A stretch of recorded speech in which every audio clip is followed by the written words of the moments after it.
soir, ce que le Seigneur a mis sur mon cœur, on va lire un verset dans Exode chapitre 4. Exode chapitre 4 à partir du verset 1 à 5. Est-ce qu'il y a quelqu'un qui a la version 8 secondes? Je veux bien. À la maison? Oui, je l'apprends jamais. Je l'ai là. Exode chapitre 4, verset 1 au verset 5, dans la version 8 secondes. Je veux bien vous la lire. Chapitre 4, verset 1 à 5. Oui.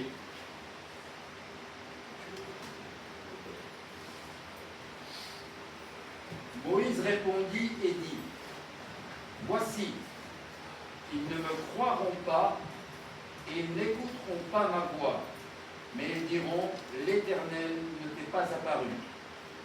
L'Éternel lui dit: Qu'y a-t-il dans ta main? Il répondit: Une verge. L'Éternel dit: Jette-la par terre. Il la jeta par terre et elle devint un serpent. Moïse fuyait devant lui. L'Éternel dit à Moïse: Étends ta main et saisis-le par la queue. Il étendit la main et le saisit. Et le serpent redevint une verge dans sa main. C'est là, dit l'Éternel, ce que tu feras, afin qu'ils croient que l'Éternel, le Dieu de leur père, t'est apparu, le Dieu d'Abraham, le Dieu d'Isaac et le Dieu de Jacob. Amen. Alors ici, je vais juste faire une petite histoire. C'est la rencontre de Moïse avec Dieu, ou de Dieu avec Moïse. Je fais l'inverse. Vous savez pourquoi je fais l'inverse? Parce que ce n'est pas l'homme qui rencontre Dieu, c'est Dieu qui rencontre l'homme. Amen. Amen. C'est la rencontre entre Dieu et Moïse. Et Dieu va se manifester à Moïse. Et quand il va se manifester à Moïse, il y aura un buisson ardent, pour ceux qui ont vu les films, tout ça, voilà, qui ont lu la Bible. À la maison aussi, ceux qui ont lu la Bible à la maison. On va se rendre compte que dans la rencontre de Dieu avec Moïse, Dieu va appeler Moïse à aller sortir le peuple d'Israël d'Égypte. Mais Moïse va manifester l'incrédulité. Et il va dire à Dieu, ce qui est fou, c'est que Dieu s'est présenté à Moïse en disant: Je suis le Dieu de tes pères, le Dieu d'Abraham, d'Isaac et de Jacob. Juste ça aurait suffi à enlever toute l'incrédulité de Moïse. D'accord? Mais Moïse dit à Dieu: Oui, mais si je vais, ils ne me croiront pas. Si je vais juste leur dire que voilà, le Dieu de vos pères m'a envoyé, ainsi de suite, ainsi de suite. Et Dieu va dire à Moïse: Qu'est-ce que tu as dans ta main? Moïse va dire: J'ai un bâton. Et il va le dire: Jette-le devant ma face. Et lorsque le bâton va tomber devant la face de Dieu, la Bible nous dit que le bâton va se transformer en serpent. Moïse aura peur du serpent qu'il voit, il va fuir devant ce serpent. Mais Dieu va dire à Moïse: N'aie pas peur. Récupère ton propre bâton qui est devenu serpent, mais prends-le par la queue. Et Moïse va obéir à Dieu, et le serpent va redevenir bâton. Gloire à Dieu. Ça, c'est ce que Moïse il a vécu, et aujourd'hui, je veux qu'on regarde ensemble certains éléments de cette petite histoire que je vais projeter sur chacun de nous aujourd'hui en tant qu'enfant de Dieu. Amen. On a deux natures qui se produisent lorsque Moïse jette son bâton. Il avait un bâton, il le jette, ça devient quelque chose de différent. Ça devient une nouvelle nature. Ça devient une seconde nature. Et on va voir à quoi peut correspondre chacune de ces natures. On a une nature qui est bâton, et on a une nature qui est serpent. C'est des images que je veux prendre ce soir. Et à partir de ces images-là, je veux vous amener quelque part. Je veux qu'ensemble on part quelque part et on va atterrir quelque part. D'accord? Parce que c'est ce que j'ai envie ce matin. La première chose qu'on va regarder, lorsqu'on prend un bâton, c'est du bois. Il est immobile. Il ne parle pas. Il ne peut rien faire de lui-même. La seule chose qu'on peut faire avec un bâton, c'est le prendre, nous aider à marcher, taper quelque chose. Ça, c'est ce qu'on fait avec le bâton. Le bâton Première chose que je veux que tu retiennes, le bâton, c'est notre nature charnelle.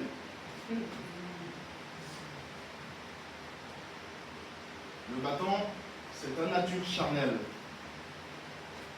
C'est les dons que tu as reçus de Dieu de manière naturelle. Avec ces dons, tu ne peux rien faire pour Dieu. Parce que tu seras limité. Avec ces dons, si tu veux œuvrer pour Dieu, à un moment donné, tu vas te casser la tête. Parce que tu vas rencontrer des obstacles que le bâton ne peut rien faire. Tu vas rencontrer des choses qu'avec le bâton, tu ne pourras pas agir. Le bâton représente ta nature charnelle.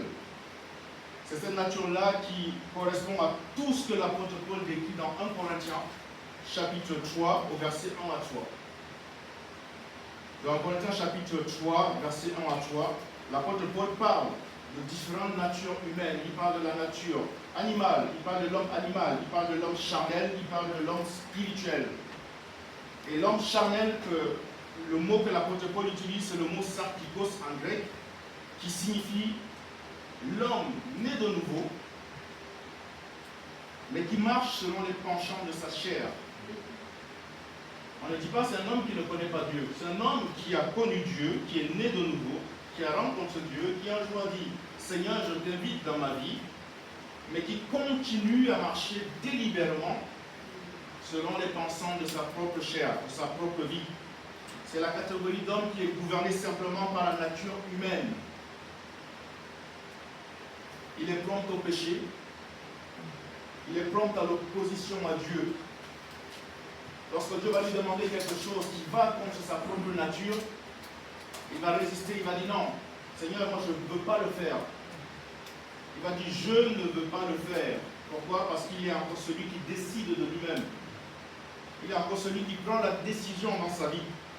Et quand on lit dans le chapitre de Corinthiens que je viens de dire tout à l'heure, tous les caractéristiques que l'apôtre Paul décrit, on voit que c'est des caractéristiques, il va parler de la jalousie, il va parler de la haine, il va parler des calomnies, il va parler du mensonge, il va parler des disputes, il va parler des divisions, il va parler de plein de choses, il va parler de l'immoralité sexuelle, il va parler de toutes ces choses qui caractérisent l'homme charnel. Et toutes ces choses, c'est la nature d'un homme qui est à l'état vacant. Cet état qui n'a pas encore été transformé devant Dieu. Est-ce que dans ta vie, quand tu fais une introspection de ta vie, est-ce qu'il y a la nature charnelle dans ta vie? Est-ce que quand tu fais l'introspection, là devant Dieu ce soir, est-ce que quand tu regardes, tu dis je suis jaloux de ma sœur? Ah, cette autre personne, je n'aime pas la voir. Ah, celui-là, il m'a énervé la dernière fois. Non, c'est fini. Est-ce que quand tu te regardes, tes penchants tournent vers l'argent? C'est la recherche de l'argent. La recherche du bien-être, du plaisir charnel.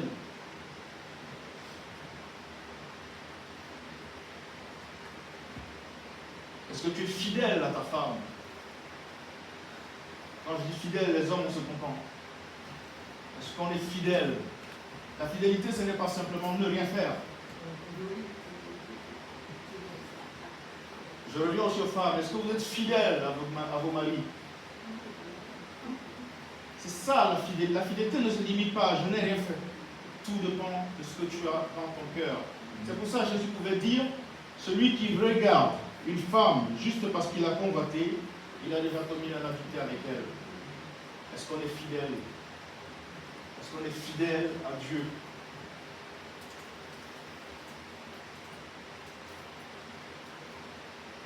Est-ce qu'on aime le monde? Est-ce qu'on aime vivre les choses du monde? Est-ce que les choses de Dieu nous préoccupent encore? Ou les choses de Dieu, c'est en second plan? S'il y a ces choses dans nos vies, s'il y a ces caractéristiques dans nos vies, nous sommes à la nature charnelle, à cette nature bâton, cette nature que Dieu ne peut pas utiliser.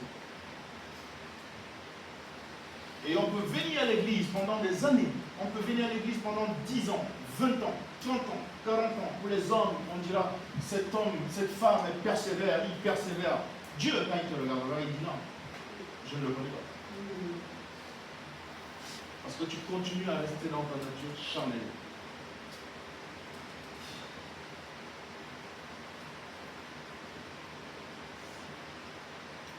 Est-ce qu'il y a encore les caractéristiques que l'apôtre Paul décrit dans ta vie? Est-ce qu'il y a encore les caractéristiques que l'apôtre Paul décrit dans ma vie? La division, la jalousie.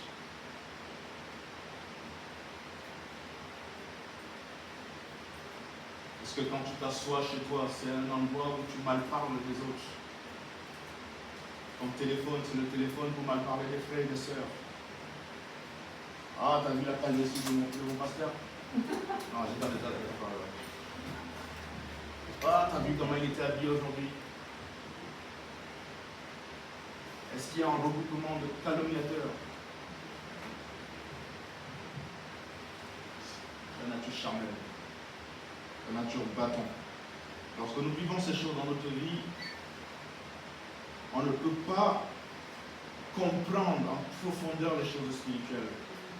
On va toujours rester superficiel dans la compréhension des choses spirituelles. C'est pour ça qu'aujourd'hui, on a beaucoup de problèmes à l'église.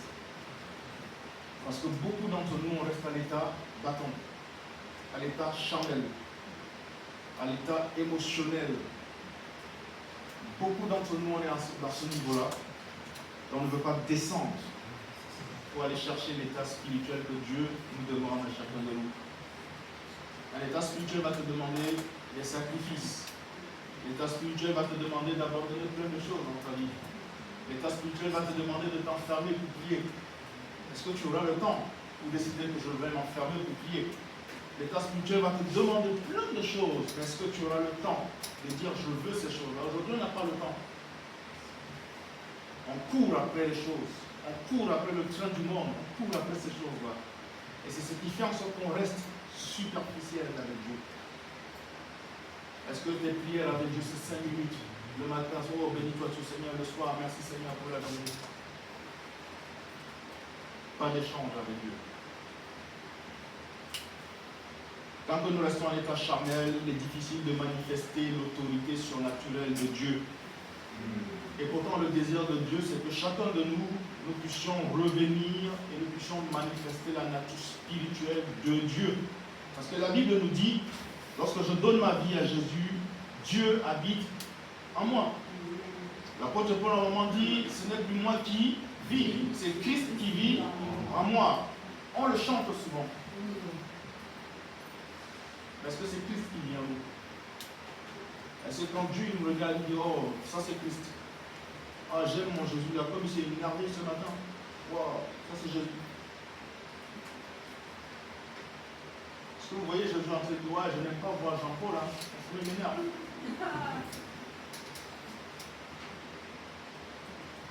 C'est une question que chacun de nous doit se poser. On doit se poser chacune de ces questions. La nature battante, c'est cette nature charnelle. C'est la manifestation des choses charnelles. C'est l'homme qui vit selon les désirs de sa chair, qui conduit selon sa nature animale. Le serpent, quand on parle souvent du serpent, on a l'impression que c'est une mauvaise chose directement. Dès qu'on entend serpent, c'est le diable. Tout de suite, dans la tête de tout le monde.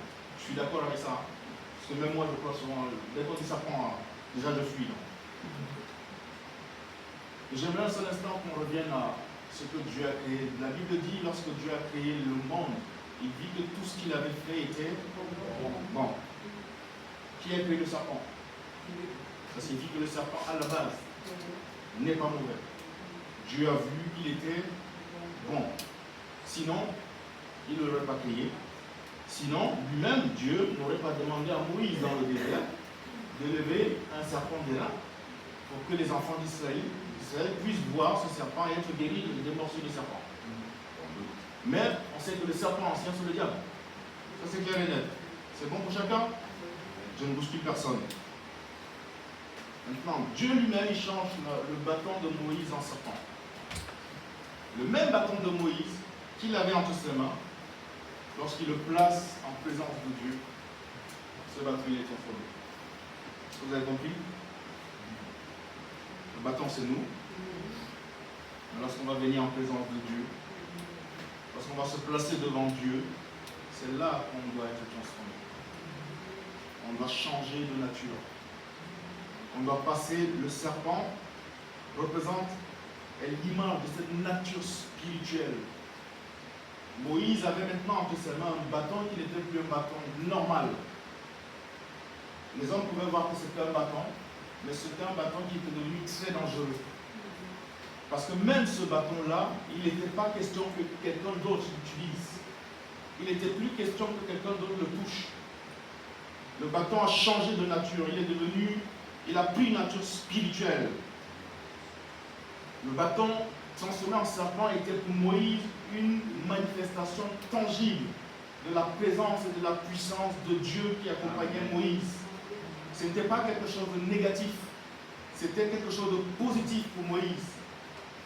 Le serpent peut voir, le serpent peut mordre, le serpent peut entendre, le serpent peut faire des bruits. C'est ça la nature spirituelle. Lorsque tu changes de nature, tu quittes du bâton qui ne peut pas marcher, du bâton qui n'entend pas, du bâton qui ne voit pas, du bâton qui ne peut rien faire. Tu changes de nature, tu passes à l'état spirituel. Tu commences à voir les choses spirituelles. Tu commences à entendre la voix de Dieu. Tu commences à agir dans le monde spirituel. Tu peux maintenant devenir celui qui peut déclarer des choses. Et les choses s'accomplissent. Pourquoi? Parce que tu as changé de nature.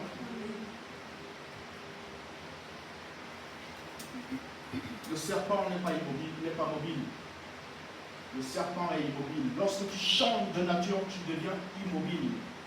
Tu deviens mobile parce que tu ne peux plus rester tranquille. Tu ne peux plus rester tranquille lorsque tu changes de nature. Tu deviens une arme de destruction massive pour le camp de l'ennemi. Le serpent peut combattre. Comment veux-tu combattre le combat spirituel si tu ne changes pas de nature? Si tu ne prends pas la nature spirituelle de Dieu? Si tu ne décides pas de dire, je veux changer de nature, quitter de ma nature charnelle, ne plus rester dans cette nature charnelle, mais devenir spirituel. C'est la seule manière qui peut te permettre de vivre le combat spirituel dans ta vie. Tu ne peux pas chasser un démon avec ta nature charnelle. Tu as besoin de te déplacer du charnel vers le spirituel. Et pour cela, il faut que tu viennes en présence de Dieu. Il faut que tu te places devant Dieu. Dieu dit à Moïse, qu'as-tu entre tes mains? Moïse dit, j'ai ma nature charnelle entre mes mains. Moi, je regarde par la chair. Mais Dieu dit, ok, je vais te faire passer dans un autre domaine. Maintenant, jette ta nature charnelle devant moi. Place-la devant moi. Et lorsqu'il le place, la nature charnelle de Moïse devient une nature spirituelle. Moïse commence à voir les choses spirituelles. Et là, Moïse prend de l'assurance. Il sait que je peux aller maintenant combattre Pharaon. Mais s'il n'y avait pas eu ces choses, s'il n'y avait pas eu cette transformation, Moïse allait rester introduit. Moïse allait avoir peur d'aller en Égypte. La nature spirituelle va te permettre de prendre de l'assurance avec Dieu, d'avancer avec Dieu. On quitte d'un état d'immobilité vers un état mobile. Les hommes voient le même bâton. Les hommes verront le même Benjamin. Mais c'est un Benjamin qui est devenu dangereux. Parce que quand le diable lui te voit, il ne voit pas Benjamin. Il voit la nature spirituelle qui est en toi, Benjamin. C'est ça le monde dans lequel nous vivons. En tant qu'enfants de Dieu, nous ne sommes pas des gens qui vivons dans un monde juste naturel. Mais nous vivons dans le monde naturel de manière surnaturelle. C'est pour ça que nous avons besoin de rentrer dans le domaine spirituel, dans le domaine surnaturel qui est le domaine où Dieu est celui qui transforme. Dieu te prend, il te transforme, il te rend quelqu'un de spirituel. Tu commences à voir. Vous savez, quand quelqu'un qui est spirituel rentre dans une salle, s'il y a des démons, on n'a pas besoin de dire qu'il y a des démons. On est d'accord? On a déjà vu ça. Tu arrives, les démons commencent à crier tout seul. Est-ce que Jésus, quand il passait, il avait besoin de dire, je suis Jésus, je suis Dieu? Non. Le démon reconnaissait celui qui était en face de lui. Le démon savait que celui-là Moi, je le connais. Les gens voient que c'est le gars qui a la tête ou qui a les... Non, mais moi, quand je le vois, je dis non, non, non. Je ne peux pas m'approcher de lui. Parce que c'est quelqu'un qui est rempli du feu de Dieu. Quand tu changes de nature, tu deviens quelqu'un qui est rempli du feu de Dieu. Et là, tu peux commencer à manifester les choses spirituelles dans ta vie. Tu peux commencer à déclarer à la maladie, ôte-toi de mon corps. La maladie va quitter de ton corps. Tu peux commencer à déclarer et dire des choses. Et tu vas commencer à voir les choses s'accomplir dans le domaine spirituel.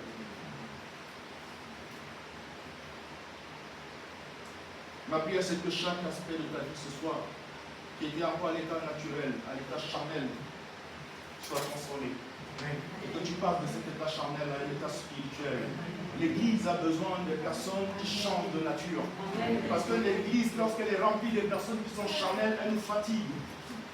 L'Église commence à fatiguer lorsqu'il y a des gens qui sont charnels. Parce qu'on va passer le temps à résoudre les problèmes de la chair.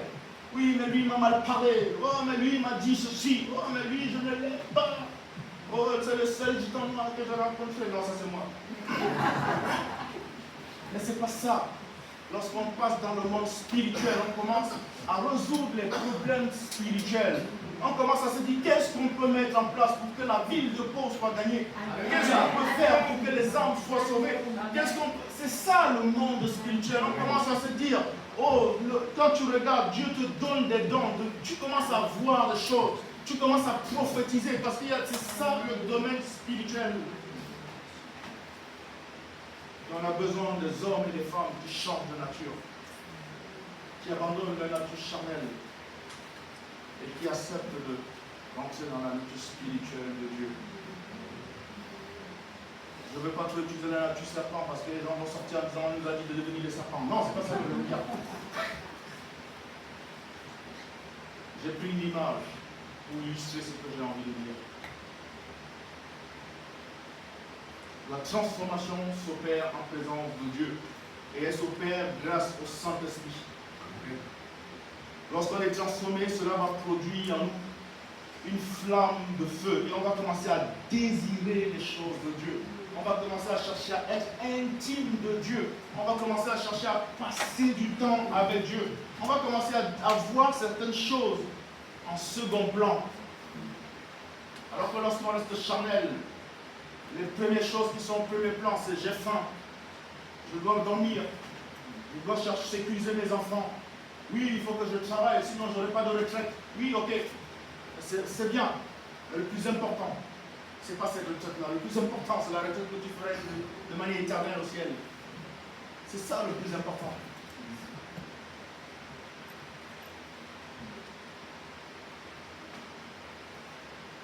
Lorsqu'on commence à devenir spirituel, le Saint-Esprit commence à nous diriger. Le Saint-Esprit commence à nous conduire. La Bible dit Jésus était conduit par l'Esprit de Dieu. Jésus était dirigé par le Saint-Esprit. Lorsqu'on est spirituel, on commence à être dirigé par Dieu. Le fait de se soumettre au Saint-Esprit ne devient plus un problème. Le fait de se soumettre à la volonté de Dieu ne devient plus un problème. Dieu va te dire, quitte de Pau, va à Paris. Tu ne vas plus voir ça comme un problème, ça je ne parle pas de moi. Mais c'est une vérité. Tu verras des choses spirituellement. Et Dieu va continuer à déverser dans ta vie son onction. Il va continuer à déverser dans sa vie son onction. La Bible dit Dieu cherche un homme, Dieu cherche une femme, mais il ne trouve pas. On est combien aujourd'hui? Mais plus de 20. Est-ce que Dieu va dire ce soir, je cherche un homme, je cherche une femme, je ne trouve pas? Non. On va dire, Seigneur, tu as trouvé. Moi, je suis disponible. Viens transformer ma vie. Je veux que ma vie passe de l'état charnel à l'état spirituel. Je veux quitter de cet état bâton à un état serpent. Cet état qui voit les choses dans le monde spirituel. Cet état qui commence à analyser les choses spirituellement. Cet état qui peut ordonner aux démons de sortir, de libérer la vie de quelqu'un. Et les démons libèrent. C'est pourquoi aujourd'hui on est faible à l'église. Pourquoi aujourd'hui on est faible à l'église. Même nous, pasteur, on est parfois faible. Pourquoi? On passe le temps à gérer des choses charnelles, à rentrer en profondeur. Dieu a besoin de chacun, qui que tu sois, peu importe ta position à l'église. Le plus important, ce n'est pas ça. Le plus important, c'est que tu deviennes cette personne spirituelle et cette personne que Dieu va utiliser. Chacun de nous, Dieu a besoin de nous utiliser. Chacun. Amen. Qui que nous soyons, Dieu veut nous utiliser. Amen. Mais pour que Dieu nous utilise, il faut qu'il change ta nature. Il faut qu'il transforme ton caractère. Il faut qu'il transforme ta manière de voir. Il faut qu'il transforme ton état dur de cœur à un état spirituel. Et c'est quand tu vas passer de cet état à l'état spirituel que Dieu va dire maintenant, mon fils, ma fille, va, parce que je t'envoie. Et c'est ce qu'il a fait avec Moïse. Il a transformé la mentalité de Moïse. Il dit à Moïse, mets ta main dans ton sein. Moïse met sa main dans son sein, la main elle est raide. Moïse dit, mais c'est quoi ce truc? Je n'arrive pas à comprendre. Dieu dit, ok, maintenant remets ta main. Il remet la main sort, elle devient comme celle d'un enfant. Pourquoi? Parce que Dieu est en train de lui dire, je suis celui qui donne la vie. Je suis celui qui donne la vie. C'est Dieu qui donne la vie, c'est Dieu qui transforme. Alors, Dieu peut amener quelqu'un qui est paralytique à quelqu'un qui marche, parce que c'est lui qui donne la vie. Mais pour qu'il arrive, là, il faut que nous devenions des hommes spirituels. Il faut qu'on accepte d'être changé. Il faut qu'on accepte d'être transformé. L'apôtre Paul dit que l'homme spirituel, en grec pneumatikos, c'est l'homme qui est sous l'autorité du Saint-Esprit. C'est l'homme qui est rempli et gouverné par le Saint-Esprit. Et une telle personne, le diable en a peur. Si tu deviens spirituel, je peux te le garantir, le diable aura peur de toi. Mais si tu restes charnel, le diable mangera à côté de toi. Parce qu'il n'y a rien qui lui fait peur. Ce qui fait peur au diable, c'est des hommes spirituels, des hommes remplis de Dieu, des hommes remplis du Saint-Esprit. Et là, le diable dit non, ici je ne peux pas rentrer. Là, je ne peux pas avoir ma place. Mais lorsqu'on est rempli de nous-mêmes, lorsque tout c'est moi, tu as vu comment David m'a regardé. En plus, son regard, je sens qu'il me soupçonne de quelque chose. Ouais, dès que tu commences, oh non, t'as vu Emmanuel, non, franchement, je n'aime pas trop ça. Non, j'allais te taper les cheveux, mais c'est pas vrai. Mais lorsqu'on commence à laisser le Saint-Esprit nous transformer, le Saint-Esprit va nous dire, enlève ce cœur que tu as. Va pardonner ton frère. Amen. Demande pardon, parce que là, c'est toi qui es en tort. Même si tu n'es pas en tort, le Saint-Esprit va dire, la Bible ne dit pas que si tu es en tort. Il dit, si tu sais que ton frère a quelque chose contre toi, va, demande pardon. Alléluia. Va, demande pardon. Et lorsqu'on commence à obéir au Saint-Esprit, on va voir comment Dieu va nous dire, ok, c'est bien mon fils, c'est bien ma fille, là tu as fait un pas. Maintenant je vais t'amener au second. Je vais t'amener jusqu'à ce qu'on arrive là où Dieu il veut qu'on arrive. Et quand on arrive là où Dieu il veut qu'on soit, il nous dit maintenant mon fils, ma fille, je t'appelle à faire ça. Parce qu'il sait que tu es arrivé à la transformation dont il a besoin. Donc aujourd'hui, dis oui, je ne sais pas l'appel de Dieu, je ne sais pas qu'est-ce que je dois faire pour Dieu. Je ne sais pas quel est l'appel de Dieu dans ma vie. Oui, j'ai prié, mais je ne vois pas, je n'ai pas de réponse. Commence à regarder à ta vie. Commence à identifier la nature charnelle qui est en toi. Et va devant Dieu. Change ta manière de prier. Dis à Dieu, Seigneur, change-moi. Alléluia. Seigneur, transforme-moi. Ne prie pas pour les autres. Ne dis pas, Seigneur, cette soeur est mauvaise, change-la. Non. Prie pour toi. Seigneur, transforme mon cœur. Seigneur, mon cœur est méchant. Seigneur, je n'aime pas tel frère. Je te demande pardon. Quand Dieu, tu as ce type de prière devant Dieu, Dieu commence à enlever. Dieu commence à transformer ton cœur. Il commence à rendre un cœur dur, un cœur fertile. Tu commences à aimer, tu vas commencer à aimer, tu vas commencer à ressentir les choses dans ton cœur. Et petit à petit, Dieu va te transformer. Il va te faire passer à cet état spirituel. Et lorsque tu vas arriver à cet état spirituel, Dieu va dire, mon fils, ma fille, je déverse mes dons dans ta vie. Parce que je sais que là, tu es apte à l'obéissance.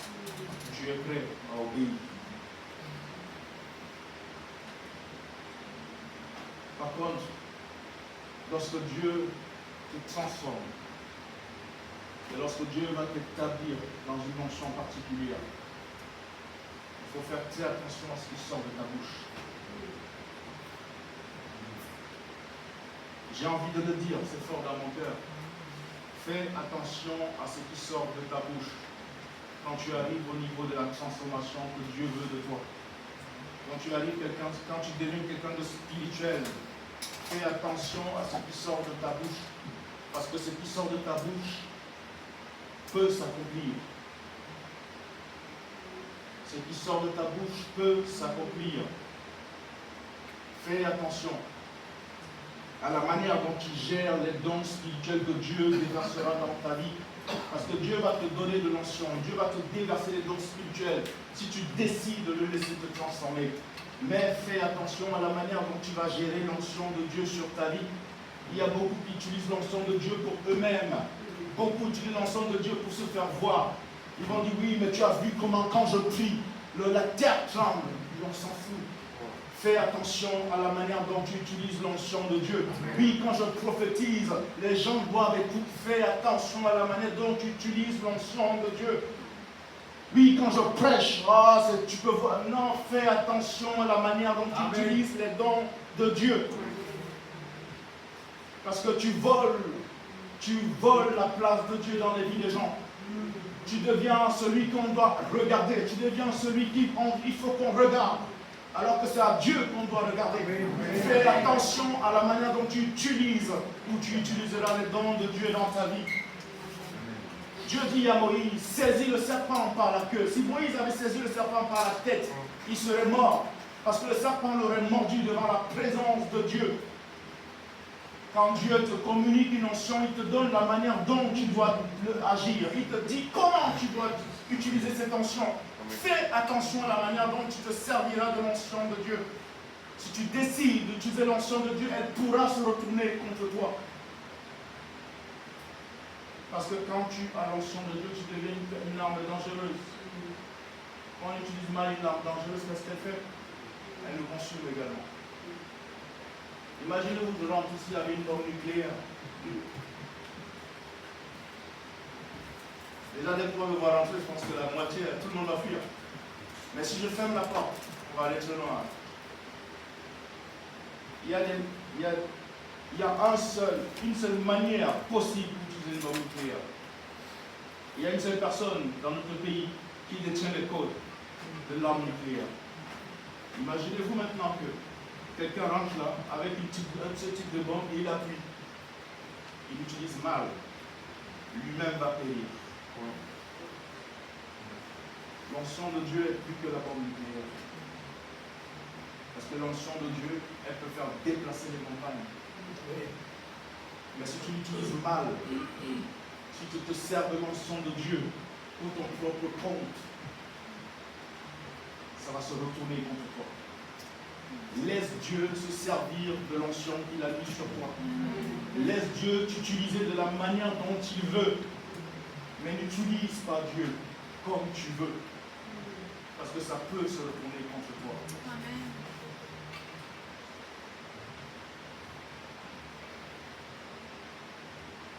Fais attention. Parce que Dieu te remplira. Dieu va déverser son onction dans nos vies. On va prier pour que Dieu le déverse. Dieu va déverser son onction dans nos vies. Dieu va faire que les dons se manifestent dans nos vies. Mais faisons attention à la manière dont nous allons les utiliser. Parce que ça peut se retourner contre nous. Et ça peut nous détruire. Le serpent, si tu le saisis par la tête, il va te mordre. Si tu le saisis par la tête, il va te mordre. Quand Dieu change ta nature, tu deviens quelqu'un de très dangereux pour le monde spirituel, mais aussi pour ta propre vie. C'est pour ça qu'il faut toujours rester dans l'humilité. Il faut toujours rester dans cette humilité devant Dieu. Dire, Seigneur, ce n'est pas moi, mais c'est toi. Amen. Seigneur, continue à agir au travers de moi. Seigneur, que je m'efface et que toi, tu sois vu. Seigneur, que je m'efface et que toi tu sois vu. Que les hommes m'acclament ou pas, Seigneur, que toi tu sois continuellement en train d'être vu. C'est ça l'état dans lequel nous devons agir. Et lorsque Dieu trouve une femme, un homme de ce type, il continue à déverser son onction parce qu'il dit, cette personne me rend gloire. Cette personne, c'est moi qu'elle glorifie. Cette personne, c'est moi qu'elle glorifie. C'est moi qu'elle élève. Ce n'est pas sa propre personnalité qu'elle met en avant, mais c'est moi qu'elle élève. Et quand Dieu il voit ça, Dieu dit, ah, je suis glorifié dans cette personne. Cette personne honore mon nom. Il continue à déverser l'onction parce qu'il sait que tu vas continuer à rester humble. Reste humble. Reste humble. Et lorsqu'on reste humble, Dieu il agit. La transformation se fait dans la présence de Dieu. Plusieurs personnes ne servent que Dieu aujourd'hui. Et nous sommes nombreux à vouloir le servir. Bon, c'est vrai que moi, je ne voulais pas. C'est ce que tu as dit. Et c'est vrai. Plusieurs personnes veulent servir Dieu. Et quand je dis servir Dieu, on a souvent l'impression que servir Dieu, c'est ce qu'on fait ici à l'estrade. Devenir pasteur. Non. Tout le monde est appelé à servir Dieu. Amen. Mais chacun doit découvrir là où Dieu veut qu'il le serve. Et si tu découvres là où Dieu veut que tu le serves, serve-le comme si ta vie en dépendait. Serve-le comme si ta vie en dépendait. Chaque jour que tu dois prêcher, chaque jour que tu dois faire quelque chose, prêche comme si après tu vas mourir. Tu dois servir Dieu comme si ta vie en dépendait. Comme si ta vie en dépendait. Parce que c'est comme ça que Dieu veut qu'on le serve. On doit quitter de cet état charnel vers un état spirituel. On veut servir Dieu, mais on refuse le changement de mentalité. On veut servir Dieu, mais on refuse notre changement de caractère. Oui, moi je suis comme ça. Oui, c'est comme ça que je suis.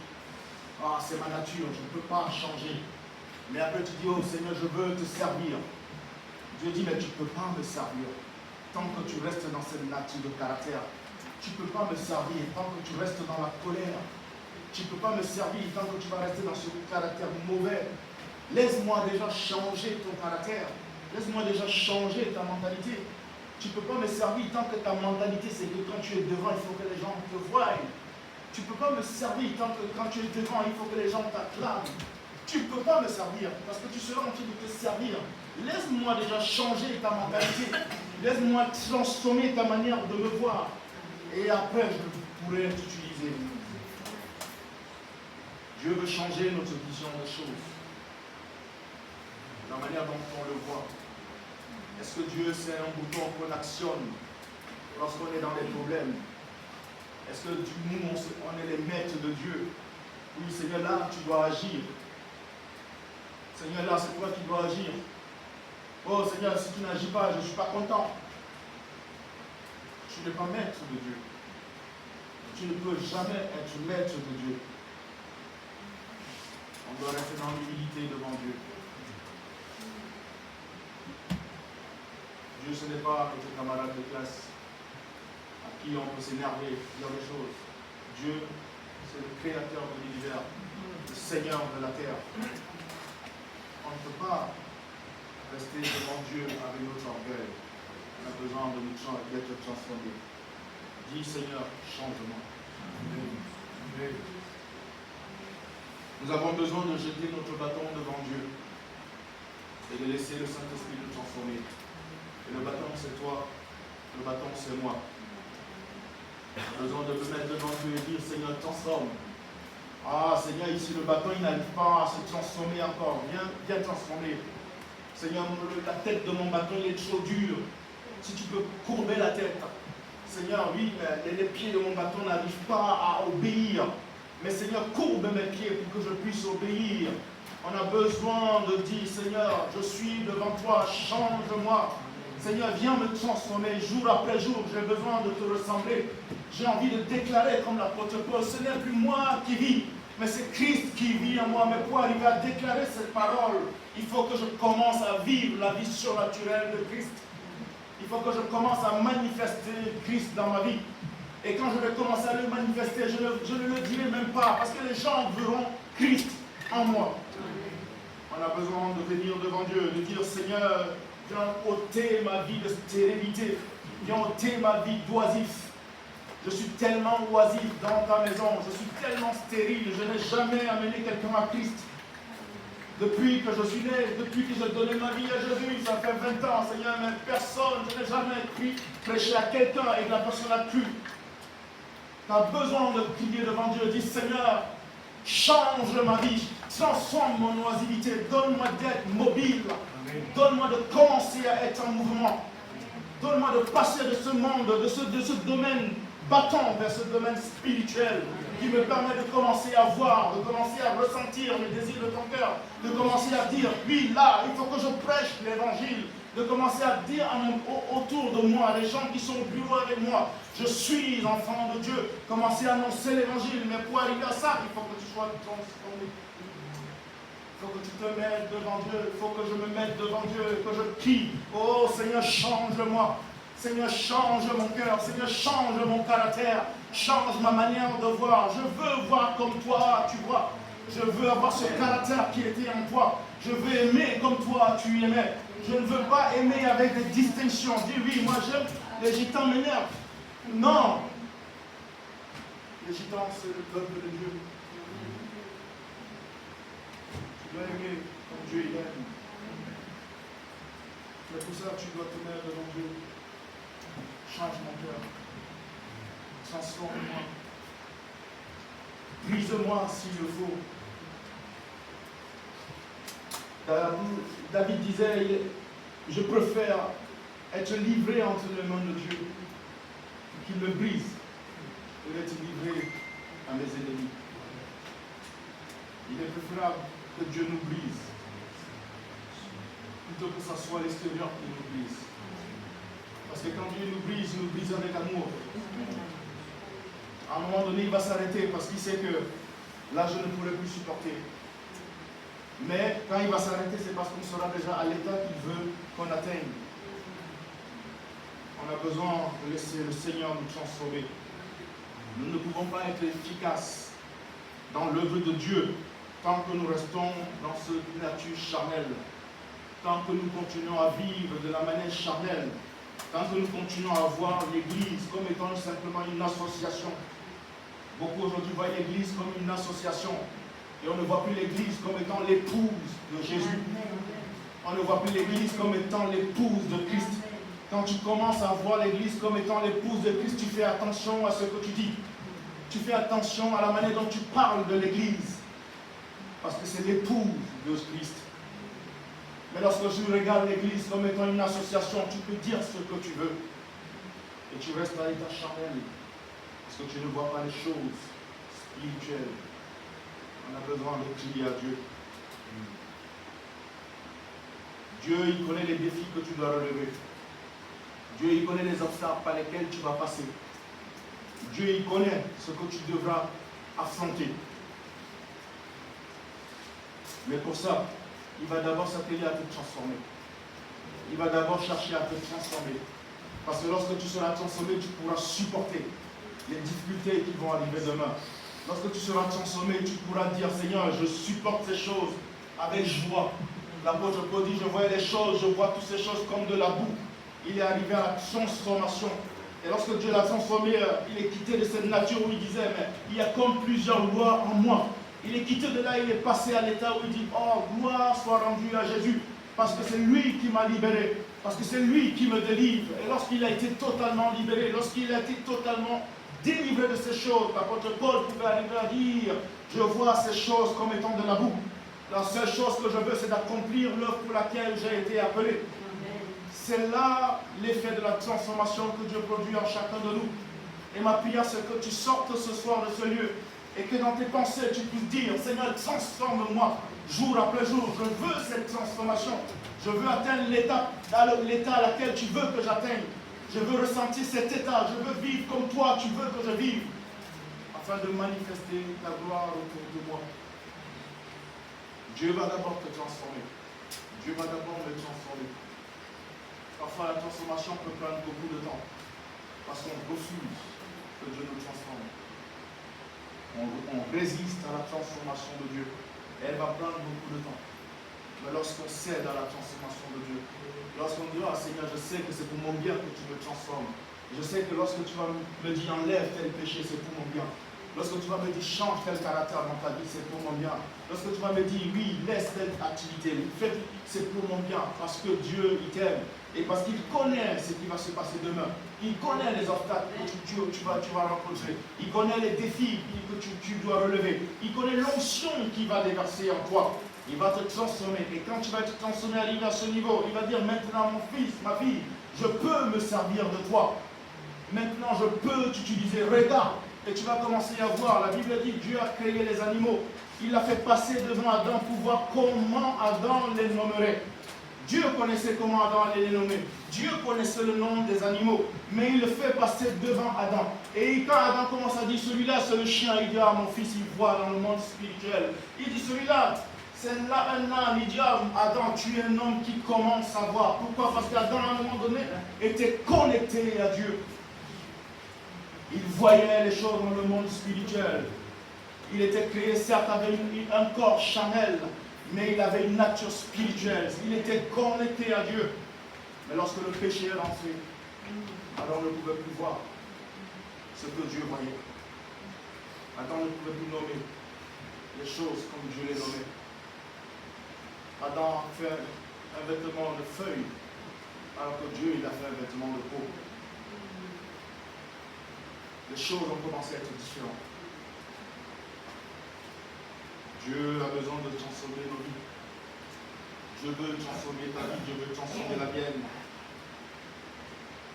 Mais il aura besoin de nous approcher de lui et de dire Seigneur, me voici. Viens transformer, viens changer. Moi, je veux vivre le spirituel dans ma vie. Je ne veux plus être sujet à ces démons qui me fatiguent dans ma famille. Je veux plus être sujet à oui, oh, j'ai rêvé à cette vie, oh, j'ai eu peur. Je veux plus être sujet à ça. Je veux devenir quelqu'un qui a l'autorité spirituelle. Quelqu'un qui a l'autorité spirituelle. Et pour avoir l'autorité spirituelle, tu as besoin de te laisser transformer devant Dieu. La Bible dit lorsque Moïse il a fait 80 jours devant Dieu, son visage rayonnait tellement que le peuple était obligé de couvrir son visage pour le peuple d'Israël. C'est ce que Dieu fait lorsque tu laisses le Saint-Esprit te transformer. Ton visage commence à rayonner. Ton visage commence à rayonner. Et les démons dans le monde spirituel, ils commencent à voir Emmanuel. Il dit non. Il dit mais ce n'est pas Emmanuel que j'ai vu hier. Ça c'est un autre Emmanuel. Je dis Emmanuel la fille, pas moi. Elle dit non, c'est un autre Emmanuel. J'ai vu Emmanuel. Hier quand j'ai vu Emmanuel, il ne brillait pas comme ça. Il commence à voir que tu commences à briller. Le lendemain, ton éclat commence à monter. Le surlendemain, ton éclat commence à monter. Parce que tu laisses Dieu transformer ta vie. Et là, les démons commencent à fuir. Ils disent, je ne peux pas rester en compagnie d'Emmanuel. Je ne peux pas rester en compagnie de David. Parce que lorsque je suis à la présence de David, il y a quelque chose qui me repousse. Il y a une puissance qui me gêne. C'est ça, la transformation de Dieu. On a besoin d'arriver à ce niveau. J'ai besoin d'arriver à ce niveau. Dans Romains chapitre 12, au verset 1, on va finir là.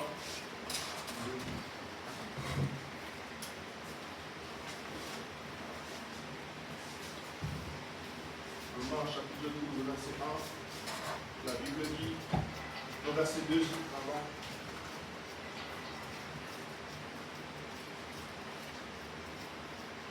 Ne vous conformez pas aux habitudes de ce monde, mais laissez Dieu vous transformer et vous donner une intelligence nouvelle. Vous discernerez alors ce que Dieu veut, ce qui est bien, ce qui lui est agréable et ce qui est parfait.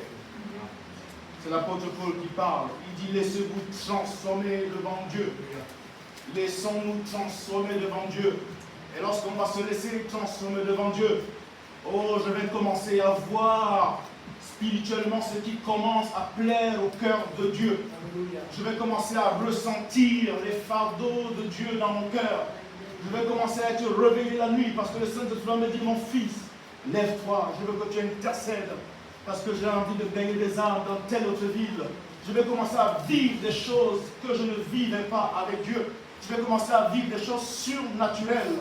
Parfois, les gens vont me prendre pour un fou. Les gens vont dire, mais il est fou dans sa tête. Mais toi, tu sauras que là, c'est une folie pour ceux qui ne connaissent pas Dieu. Le monde spirituel, l'onction de Dieu est une folie pour l'homme charnel. L'onction de Dieu est une folie pour celui qui marche selon la chair. Mais c'est une réalité pour celui qui marche selon l'Esprit de Dieu. Laissons-nous transformer. C'est l'apôtre Paul qui parle. Il dit, laissons-nous transformer. Il le disait aux Romains, et ce soir, moi je le déclare, je le dis, laissons-nous transformer. Plus nous allons nous laisser transformer, Dieu va commencer à changer nos vies. Et lorsque Dieu va changer nos vies, la Bible dit, la première église, Dieu ajoutait tous les jours à l'église ceux qui étaient sauvés. Si nous sommes transformés, Dieu va ajouter les âmes. Les gens vont nous attraper en nous pour dire, mon frère, je veux Jésus qui est en toi, parce que je sens qu'il y a quelque chose en toi. Les gens vont venir cogner là à la porte. On veut ce Jésus qui est ici. Laissons-nous transformer. Laissons-nous transformer. Est-ce que tu es prêt à accepter le changement dans ta vie? Est-ce que tu es prêt à laisser ta vieille nature être transformé devant le Seigneur ce soir? Est-ce que tu es prêt à laisser ta mentalité te bouleverser? Quand Dieu commence à nous transformer, notre mentalité humaine est bouleversée. Elle est totalement changée. Notre raisonnement tombe. Nous sommes des hommes qui aiment notre frère. Ah, il a dit 4 plus ça, ça donne ceci normalement. Dieu te dira 1 plus 1 égale 10. Il faudra que tu suives. Dieu te dira les lois mathématiques avec moi, ça n'existe plus. Les hommes, ils ont dit oui, on ne peut pas monter parce qu'il y a la pesanteur qui nous retient. Mais la Bible nous dit, lorsque Jésus a été ressuscité, la Bible dit qu'il a bravé les lois de la pesanteur. Il est monté. Et les disciples le voyaient monter. Il avait bravé les lois de la pesanteur. Il a dit aux hommes, votre physique est nulle. C'est ça avec Dieu. Lorsqu'on commence à laisser Dieu nous transformer, on commence à voir qu'il y a des choses dans la vie normale qui commencent à être totalement bouleversées. Et on commence à le voir totalement différent. On commence à vivre la vie spirituelle normale. La vie spirituelle normale, c'est la vie spirituelle surnaturelle. Ce n'est pas la vie spirituelle naturelle. Ça, c'est le diable qui nous le fait croire. Que la vie spirituelle normale, c'est la vie spirituelle naturelle. Elle n'est pas naturelle, la vie spirituelle. Elle est surnaturelle. Parce que nous, la Bible nous dit, nous ne combattons pas contre la chair, mais nous combattons contre les esprits et les dominations. Qui a déjà vu les dominations? Physiquement, c'est spirituel, mais spirituellement, nous, on connaît qu'il y a les dominations. On sait qu'il y a les dominations spirituellement. Et lorsqu'on change de nature, on commence à voir les dominations. On commence à voir les principautés. Et on peut commencer à combattre et à dire, en le nom de Jésus, je prends l'autorité, je combats dans le nom de Jésus. Comme David disait, moi je viens au nom de l'Éternel. Lui, c'est un combat physique. Mais c'est une image pour nous montrer le combat spirituel que nous avons besoin de mener. Et pour mener ce combat spirituel, nous avons besoin nous-mêmes de devenir des hommes spirituels. Et de nous laisser être transformés. Alléluia. Tel manifestes-tu encore le caractère d'un homme charnel dans ta vie? Ou te sens-tu peut-être un homme battant, immobile, oisif, sans vision? Ce soir, le Seigneur veut changer la donne. Le Seigneur veut que tu sortes de ce lieu avec une résolution, avec un cri dans ton cœur. Seigneur, transforme-moi, sens de moi, connais mon cœur. Et lorsqu'il y a des choses qui ne te glorifient pas, change. S'il y a des choses qui ne te glorifient pas, enlève. Seigneur, je ne regarde pas mon frère qui est à gauche. Je ne regarde pas mon frère qui est à droite. Ce soir, c'est moi. C'est moi qu'il faut que tu transformes. Seigneur, je suis mauvais, je suis méchant. j'ai des penchants mauvais. Seigneur, transforme mon cœur. Pendant qu'on va faire cette prière ce soir, Dieu va faire des choses dans la vie des hommes et des femmes. Parce que le but de Dieu, c'est de nous transformer. Le but de Dieu, c'est de nous changer. Alors je t'invite à te mettre debout.